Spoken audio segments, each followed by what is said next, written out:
아나운서 엄지인과 함께하는 안녕, 나의 한글 맞춤법. 저자 엄지인 Q&A 인터뷰. 안녕하세요. 안녕 나의 한글 맞춤법 저자 엄지인입니다. 안녕, 나의 한글 맞춤법 책을 출간하게 된 계기는 무엇인가요? 제가 아나운서가 벌써 11년 차고요. 우리말 겨루기 진행한 지도 벌써 7년 차거든요. 아이 키우면서 진짜 깜짝 놀랐거든요. 제가 아이에게 잘못된 말을 전하고 있는 거예요.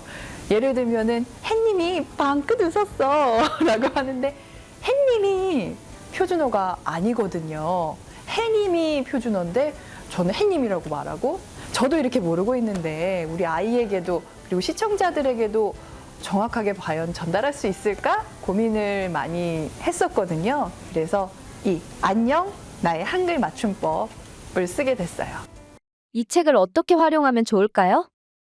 요즘 생활하다 보면 글 쓸 일 정말 많잖아요. 페이스북이나 뭐 인스타그램 그리고 뭐 메시지 보낼 때도 카톡이나 라인 메시지, 문자 메시지까지 쓸 일이 많을 텐데 뭐 SNS 상에서도 그렇고요. 상황별로 잘 정리를 해놨어요. 문자 메시지 보낼 때, 자기소개서 쓸 때, 메일 쓸 때 아니면 뭐 미디어 콘텐츠에 나오는 분야별로도 정리가 잘 돼 있거든요.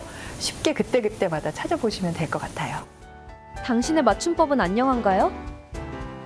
KBS 우리말 겨루기 엄지인 아나운서의 도서명 안녕 나의 한글 맞춤법. 저자 엄지인. 출판사 다락원. 북큐레이터 진은희. 여러분, 다이어트를 한다면 저지방 다이어트와 저탄수화물 다이어트 중에 여러분은 어떤 걸 선택하시겠어요? 저는요, 망설임 없이 이 저지방 다이어트를 선택하려고 하는데요. 그런데 여기에 이 저탄수화물 고지방 다이어트로 몸무게를 반으로 확 줄인 남자가 있다고 합니다. 그의 행보는요, 나라의 권장 식단도 바꿀 만큼 파급력이 엄청나다고 하는데요. 이 지방을 태우는 몸을 통해서 그 비밀을 파헤치러 가볼까요? 32살의 나이에 186kg의 몸무게라는 절망적인 상황에서 케토제닉 다이어트로 건강한 삶을 살게 된 저자는 지방을 섭취함으로 단백질과 탄수화물의 자리를 채우고 지방을 태우는 케토제닉 다이어트를 통해 건강을 얻을 수 있음을 이야기합니다. 챕터별로 케토제닉 다이어트 전문가들로 구성된 고수의 한마디 코너를 만들어서 다양한 전문가들의 목소리로 보다 확실한 정보를 제공하고 있습니다.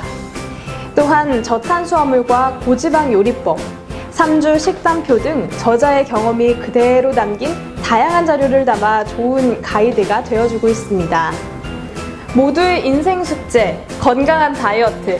여러분도 고민 많으시죠? 이 책 지방을 태우는 몸은 잘못된 정보는 바로잡고 건강한 다이어트에 대한 올바른 판단을 내리는데 큰 도움이 되어줄 것입니다. 도서명 지방을 태우는 몸. 저자 지미 무어, 에릭 웨스트먼. 출판사 라이팅하우스. 서로에게 자양분이 되는 관계에는 법칙이 있다. 중국에서 가장 영향력 있는 심리학자 50인에 선정된 후션즈의 관계 수업. 관계의 변화를 가져오는 진정한 소통법을 배운다. 저자는 내적 관계 모델에 초점을 맞춰 나와 자신, 나와 타인, 나와 세계, 세 가지 관계 문제를 심도 있게 분석해서 실용적이고 효과적인 대인관계 커뮤니케이션의 방법을 알려준다. 자기 부정의 소용돌이에서 벗어나는 방법은 무엇일까? 부모와 생각이 다를 경우 어떻게 소통해야 할까? 동료의 부당한 요구를 감정 상하지 않고 거절할 수는 없을까? 자신의 내재적 관계 유형을 제대로 이해하지 못한다면 바깥 세상의 그 어떤 것과도 진정한 소통을 할 수 없고 사회적 성취를 이루기도 어렵다고 강조한다. 감정 소모적 관계가 아닌 서로에게 도움되는 관계를 위해 20년 상담 경력 관계심리학자 후션즈의 관계 유형별 심리 처방. 더 페이지에 완전한 소통을 위한 관계심리학, 우리 대화할까요였습니다. 도서명 우리 대화할까요? 저자 후션즈. 출판사 더 페이지. 나는 세상의 모든 좋은 것을 누릴 자격이 있다. 보잘것없던 나에서 가치 있는 나로 3단계 자존감 회복 수업. 내 불안과 분노, 초조, 우울의 원인은 무엇인가? 자존감은 행복한 성장을 위한 토대다. 낮은 자존감은 자신이 부족해서가 아니라 사람들로부터 인정받고 싶고 그를 통해 자신을 증명하려는 열망이 강하기 때문이다. 자존감을 회복하지 못하면 불안감이 점점 커지고 이는 분노와 우울로 이어져 심각한 상황에 직면할 수 있다. 이 책은 10년 이상의 상담 경험을 바탕으로 다양한 접근법, 생동감 있는 사례와 비유를 활용해 낮은 자존감의 원인과 자존감을 높이는 방법을 알려준다. 저자는 자존감의 심리학적 모델로 어린 시절의 트라우마, 자아 정체성, 수치심, 완벽주의 등 4가지 관점에서 접근한다. 3단계의 자존감 회복 과정을 통해 자신을 받아들이고 안정적인 자존감 및 내면적 가치관을 정립하는 방법을 제시한다.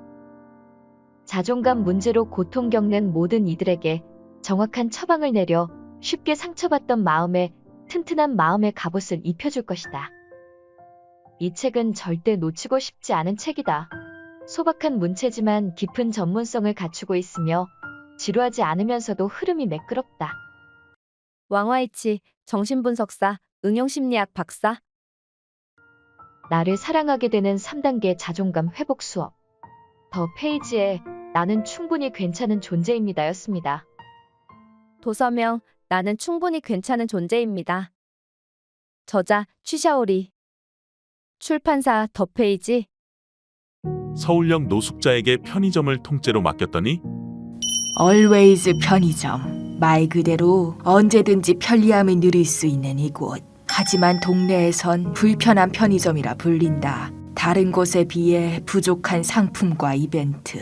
그리고 곰처럼 큰 덩치에 덥수룩한 머리와 수염. 꾀죄죄한 차림새와 코를 훅 찌르는 퀴퀴한 냄새. 그렇다. 서울역 노숙자, 아니 우리 직원 때문이다. 서울역에서 지갑을 찾아준 계기로 인연이 시작됐다. 탐내법도 한데 손 한 번 안 대고 노숙자 패거리들에게서 온몸으로 지갑을 지켰다. 고마운 마음에 매일 편의점 도시락을 주기로 했다. 이름이 뭐예요? 몰라요. 그냥 덕구라고 해요. 처음엔 호의였고 연민이었다. 하지만 어눌한 말투와 자기 이름도 모르는 그에게 새 삶을 주고 싶은 마음이 커졌다. 불현듯 좋은 생각이 났다. 편의점 도시락이 아닌 편의점을 맡겨보는 건 어떨까?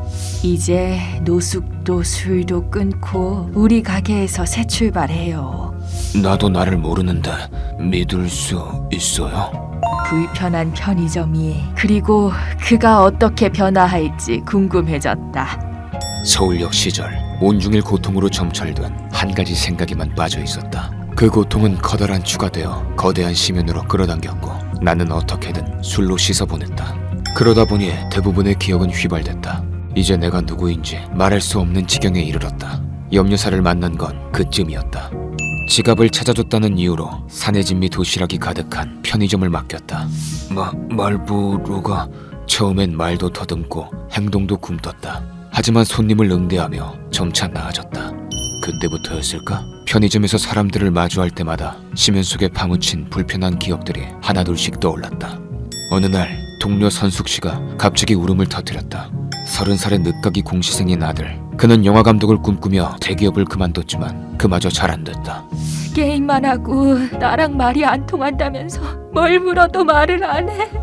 누가 나한테 이런 말을 했더라? 하지만 그보다 그녀를 고통스럽게 하는 것은 따로 있었다. 아들과 소통 불가라. 이 말이 왠지 나를 먹먹하게 만들었다.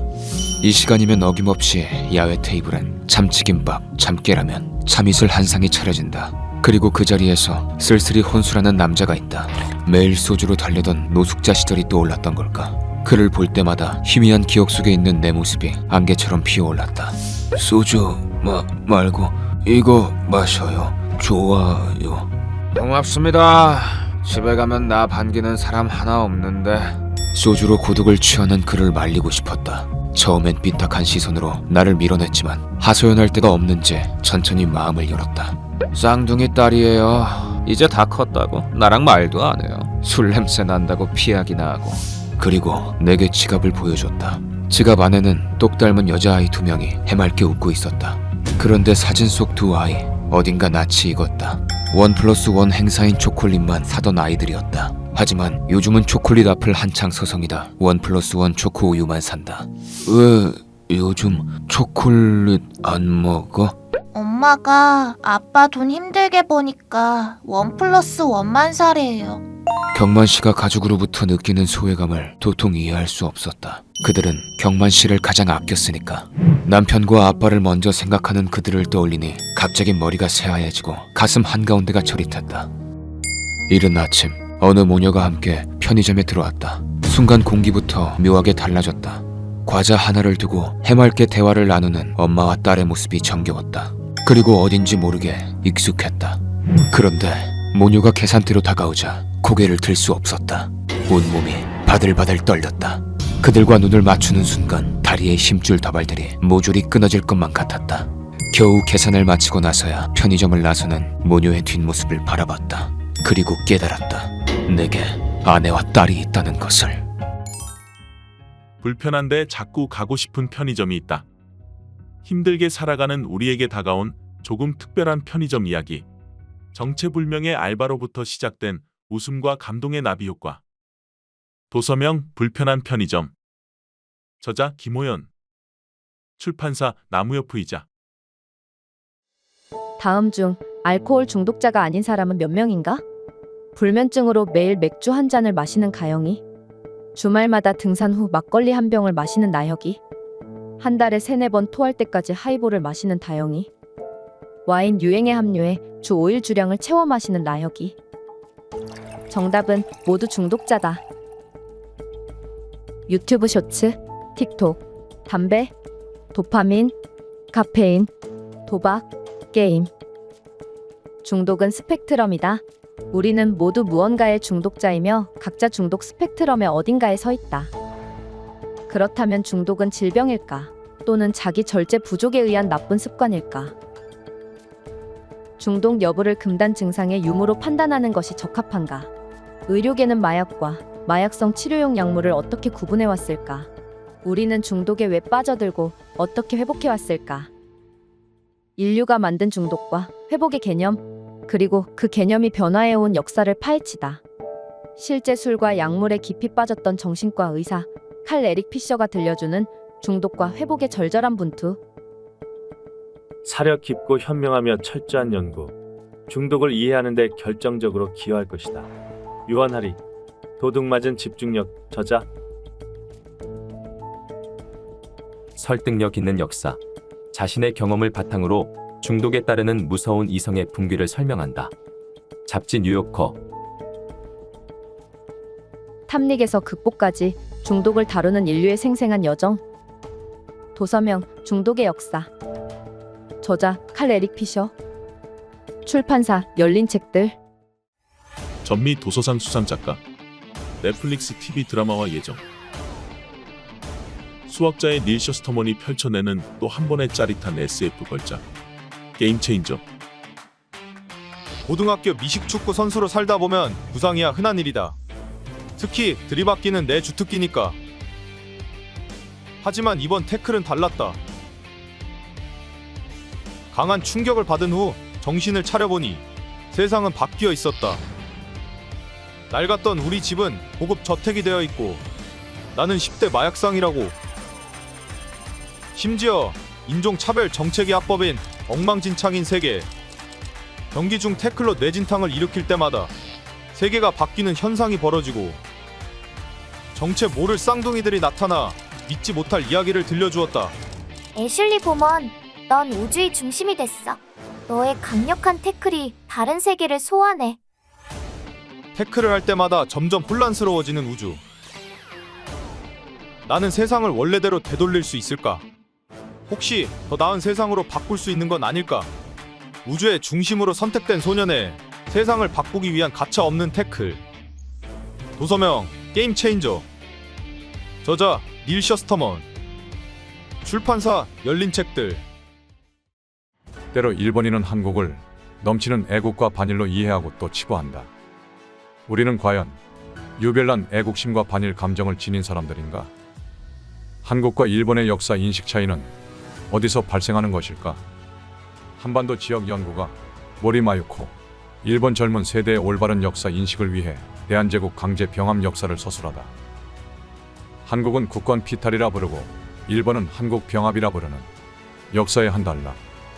일본 대중은 을미사변에 대해 제대로 알고 있을까? 고종이나 이완용은 일본에서 어떤 인물로 알려져 있을까? 국권 피탈의 협약과 조약들은 무효인가 아닌가? 일본의 젊은 학자가 바라본 대한제국의 성립과 붕괴, 한일 양쪽을 아우르는 방대한 사료 분석. 이 책은 일본에서 식민지 지배에 대한 이해가 매우 낮아지고 있는 가운데 한국 병합에 대해 역사의 기초적인 사실을 제공한다.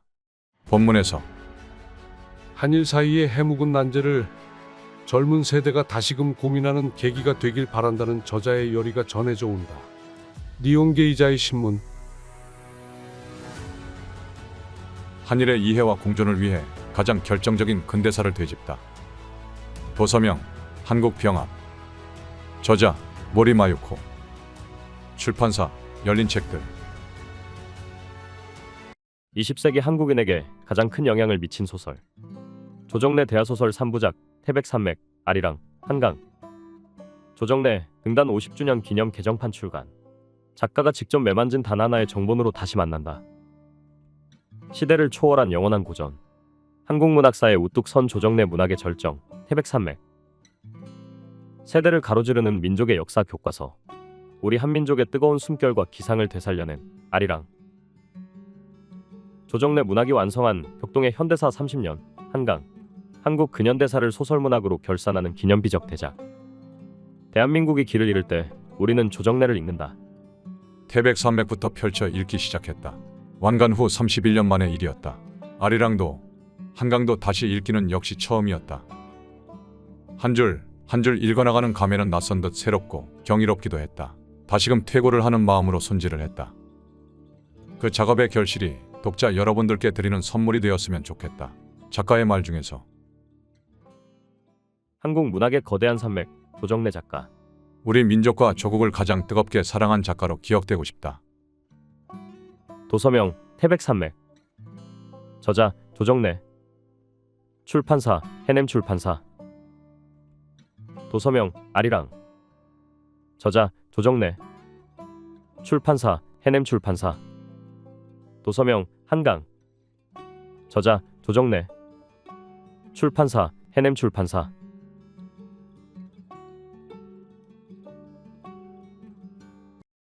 과학 지식 없이 우주에 갈 수 있나요? 아무도 가능하다고 생각하지 않습니다. 하지만 의아하게도 경영은 경영 지식 없이도 잘할 수 있다고 생각하죠.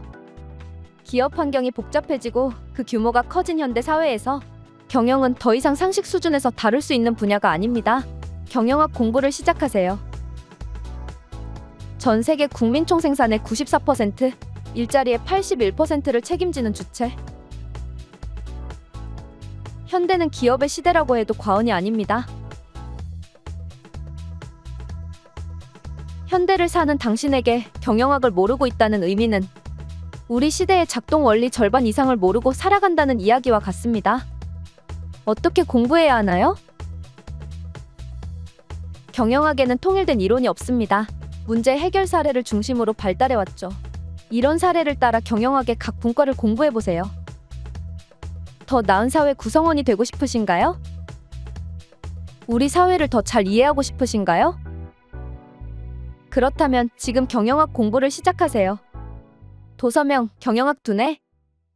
저자 김병도. 출판사 해냄 출판사.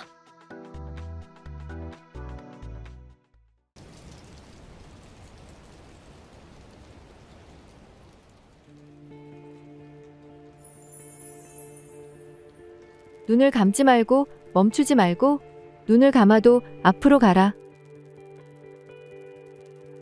느닷없이 1년만 살게 되었다는 선고를 받는다면 하는 생각을 요즘은 자주 합니다. 만일 그렇다면 나는 진정 무엇이 하고 싶을까요? 그래도 당신은 내게 사랑해야 한다고 말씀하시는군요. 그것은 두려운 일이 아니라고, 상처받는 것을 허락하는 것이 사랑이라고, 그 존재를 있는 그대로 놔두는 것이 사랑이라고. 사랑만이 나를 살아있게 하는, 우리가 서로를 견뎌내야 하는 단 하나의 이유입니다. 읽는 동안은 많이 아프고 쓸쓸하다. 하지만 이 책 읽기가 끝나고 나면 따뜻한 기운이 마음 한가득 차오른다. 고맙다. 독자 서평 중에서 인간이 성숙해지기 위해서는 눈물이 필요하다는 것을 비로소 깨달은 자에게 찾아온 행복과 평화.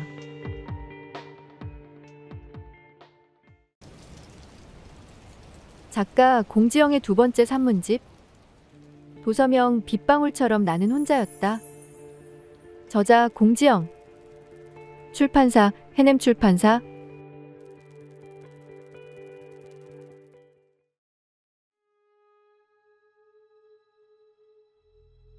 무소의 뿔처럼 혼자 가는 길이 꼭 외롭지만은 않다는 사실을 나는 안다.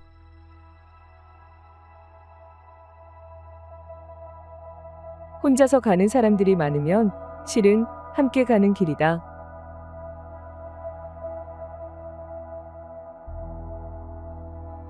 세상의 모든 딸들이여, 건투를 빈다.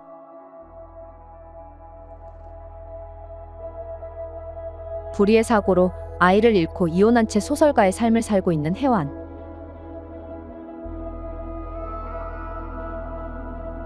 남편의 외도로 형식적인 부부 생활을 유지하고 있는 경애.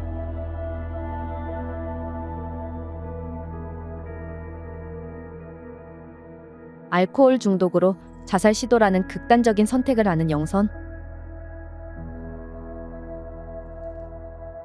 우리의 어머니들은 딸들에게는 자신과 다른 생을 살라고 가르쳤고, 그리고 아들들에게는 아버지와 같은 삶을 살라고 가르쳤지.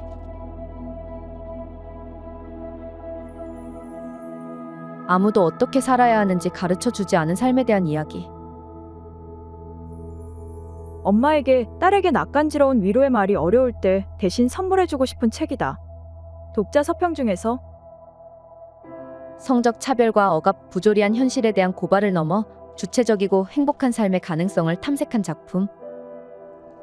연극, 영화, 뮤지컬로 만들어진 공지영 신드롬의 시작. 공지영 장편소설. 도서명 무소의 뿔처럼 혼자서 가라. 저자 공지영.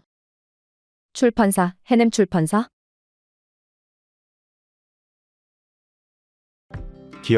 기억이란 단순히 어제 내가 무엇을 했는가부터 한참 전 어디를 다녀왔는지 등을 다시 상기할 수 있게끔 하는 부분.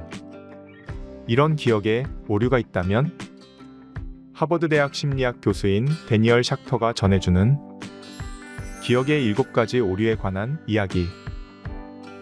첫 번째 오류, 소멸. 기억의 소멸은 소리 없이 지속해서 작용한다. 그래, 거기서 봐. 몇 시였지? 두 번째 오류, 정신없음. 주의가 분산되면 기억은 만들어지지 않는다. 세 번째 오류, 막힘. 막힘은 사람의 이름을 기억하려고 할 때 가장 많이 일어난다. 판매 중인 호텔 패키지 추천해줘. 작년에 갔던 거기 호텔이 근사하더군. 응? 그 호텔 올해 오픈했는데? 이런 여기저기 호텔 기억이 겹쳐서. 네 번째 오류, 오기인. 일어난 적이 없는 일을 기억한다. 검찰의 감압수사로 인한 살인사건 무죄로 밝혀진다. 다섯 번째 오류, 피암시성. 기억의 왜곡은 존재하지도 않은 흰색 앞치마처럼 부정확한 정보를 제공하는 암시 때문에 일어난다.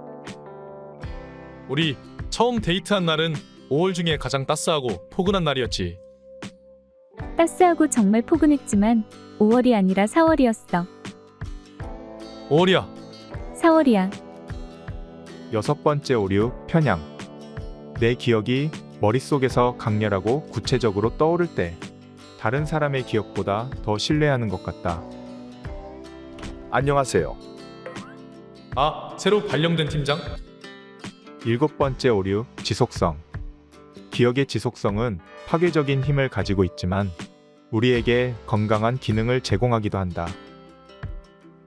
기억의 7가지 오류는 우리를 좌절하게 할 뿐만 아니라 우리를 공경에 빠뜨리기도 하지만 뇌의 작동 방식에 대해 소중한 통찰을 알려주기도 한다. 그리고 그것이 어떻게 기억의 장점으로 변하는지도 이해하게 도와준다.